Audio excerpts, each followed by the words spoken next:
ফরজ সালাতের পর সম্মিলিত মোনাজাত করা বিদআত। 32টা সহিহ হাদিস আছে হাত তুলে দোয়া করার, 24টা স্থান আছে হাত তুলে দোয়া করার। কতটি হাদিস আছে সহিহ? 32টা হাত তুলে দোয়া করার। স্থান কতটি আছে? 24টি। হাত তুলে দোয়া করা একটি গুরুত্বপূর্ণ ইবাদত। হাত তুলে দোয়া করা উচিত। হাত তুলে দোয়া করলে খালি হাত ফিরিয়ে দিতে আল্লাহ লজ্জা পায়। হাত তুলে দোয়া করা ব্যক্তিগত ব্যাপার, সমষ্টিগত ব্যাপার হলো পানি চাইতে গিয়ে। বোঝা গেল না?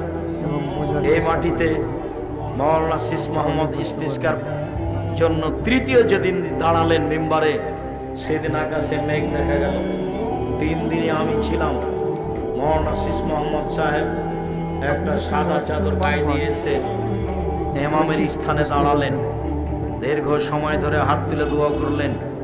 চোখের পানি ঝরঝর করে ঝরছিল। তৃতীয় দিন আকাশে মেঘ দেখা গেল। প্রথম দিন কিছু বোঝা গেল না, দ্বিতীয় দিন কিছু বোঝা গেল না, তৃতীয় দিন আকাশে মেঘ দেখা গেল। বিকালে মেঘ হলো, মনে হচ্ছে আমি এখন দেখতে পাচ্ছি। দিনের উপর প্রতিষ্ঠিত হতে পারে।